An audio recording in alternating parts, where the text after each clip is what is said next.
তো hello my dear student, my dear friend and ভাই, আড্ডা ক্লাসে তোমাদের সামনে আমি হীরা স্যার। আজকের টপিক আমাদের আর্টিকেল নাম্বার 2।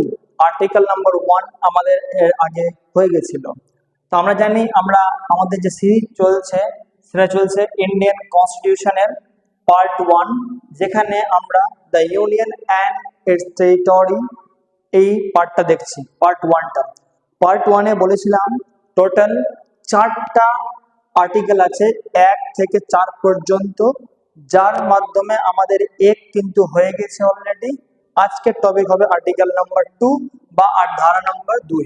ওকে, মনে রাখতে হবে এর আগে যেটা বলেছিলাম যে একটু মিস্টেক হয়েছিল সামথিং, মানে আমাদের যে সংবিধান গণপরিষদ আমাদের দিয়েছিল সেটি দিয়েছিল 26 নভেম্বর 1949 সালে, এবং সেই সংবিধানটা আমরা আমাদের দেশে লাগু করেছিলাম 26 জানুয়ারি 1950 সালে। এই লাগু কথাটা বলতে আমার একটু মিস্টেক হয়েছিল। ওকে, মানুষ মাত্র ভুল করে বুঝে নিতে হবে। ঠিক আছে ভাই, তো আমাদের যে টপিক আজকে আর্টিকেল নাম্বার 2, এখানে মনে রাখতে হবে। আর একটা কথা তো মনে রাখবো সবসময় বাবু, যে আমাদের যে সংবিধান ভারতের এর হচ্ছে ওয়ার্ল্ড এর সবচাইতে বড় লিখিত সংবিধান। যদি কোনোদিন কোয়েশ্চেন পাও যে বিশ্বের সবচেয়ে বড় লিখিত সংবিধান কোনটি, সেটা হচ্ছে আমাদের প্যারা ভারত, অর্থাৎ ভারতের সংবিধান, অর্থাৎ ইন্ডিয়ার কনস্টিটিউশন। নেক্সট মনে রাখবা আর্টিকেল 2 আমাদের সঙ্গে কি বলছে। আর্টিকেল 2 বলছে, মনে করো আমি আগামীকাল অর্থাৎ যেদিন আর্টিকেল 1 বুঝিয়েছিলাম সেখানে একটি কথা বলেছিলাম। কথাটা কি ছিল? কথাটা ছিল যে ক্লজ নাম্বার সি, ভারত ভূখণ্ড অর্থাৎ এমন কোন এরিয়া, এমন কোন জায়গা যেটি ভারতের আন্ডারে আসতে পারে, তার ব্যাপারে কিন্তু আমাদের আর্টিকেল 1-এ বলেছিল। কিন্তু আর্টিকেল 2 কি বলছে? আর্টিকেল 2 বলছে যে এমন কোন এরিয়া যেটা ভারতে আসতে চাইছে বা ভারত কোনো চুক্তির মাধ্যমে, কোনো উপহারের মাধ্যমে পেয়েছে, সেটি যদি চায় তো ভারত কিন্তু নিজের আন্ডারে রেখে নিতে পারে বা রাখতে পারে।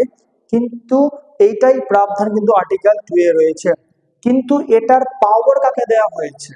এই যে বাইরে থেকে কোনো রাজ্যকে আমি বা কোনো একটা এরিয়াকে নিজের ইন্ডিয়ার ভিতরে যে আমি মানে এড করব, এই পাওয়ারটা কাকে দেওয়া হয়েছে?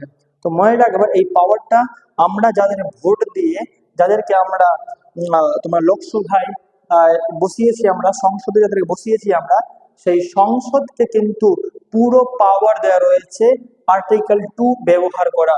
বুঝতে পেরেছো? তাহলে যদি বাইরের কোনো একটা ভূখণ্ড, যেটাকে আমরা আর্টিকেল 1-এ পড়েছিলাম কি এমন ভূখণ্ড ক্লজ সি-তে, কি যেটা আমাদের ভারতে আসতে পারে ভবিষ্যতে, ভবিষ্যতে আশেপাশের বলে তো আসবে না, তো ঠিক আছে, তো মনে রাখবা, তো ওই ভূখণ্ডকে ভারতে যুক্ত করার যে পাওয়ার সেটা দেয়া রয়েছে আমাদের পার্লিয়ামেন্ট অর্থাৎ সংসদকে। ওকে, নেক্সট মনে রাখবা সংসদ কি করবে এখানে। মনে রাখবা সংসদ 2 রকম কাজ করবে। কি কাজ করতে পারে? ওই সেটাকে তো ইউটির মতো রাখতে পারে যদি বেশি দাবাও বলা বা কিছুটা ঝামেলা থাকুক, অথবা ডিরেক্টলি তাকে স্টেট হিসাবে ঘোষিত করতে পারে। তাহলে আর্টিকেল 2 এর দ্বারা যে পাওয়ার দেওয়া রয়েছে সংসদকে অর্থাৎ পার্লিয়ামেন্টকে, তো পার্লিয়ামেন্ট কি করবে? ও অ্যাজ এ সিচুয়েশনকে মানে সিচুয়েশনকে সামনে রেখে কিরকম অবস্থা রয়েছে সেই হিসাবে ও ওই ভূখণ্ডটাকে যখন নিজের আন্ডারে অর্থাৎ ইন্ডিয়ার আন্ডারে নিবে, তো কি করবে? ও ওই ভূখণ্ডটাকে ও ইউটি বানিয়ে রাখবে তোমার গিয়ে কয়েকদিনের জন্য, বা সিচুয়েশন যখন হ্যান্ডেল ভালো করা হয়ে যাবে তো সেই ইউটি থেকে আবার স্টেট এ কনভার্ট ও করতে পারে। কিন্তু যদি দেখি না নর্মাল ব্যাপার রয়েছে, ও তো দেওয়াওয়ালা ব্যাপার নাই, তাহলে ও চাইতে গেলে সেটাকে কি করতে পারে? ডিরেক্টলি স্টেট ঘোষণা করতে পারে। তাহলে এই যে বিদেশি বা বিদেশি অর্থাৎ বাইরের যে মানে ভারতের যে বাইরে যে এলাকা ভারতের মধ্যে আসতে চাইছে, তার যে প্রাবধান রয়েছে, তার যে তোমার গিয়ে পাওয়ার রয়েছে, সেটা কিন্তু আমাদের সব পার্লামেন্টকে দেওয়া হয়েছে।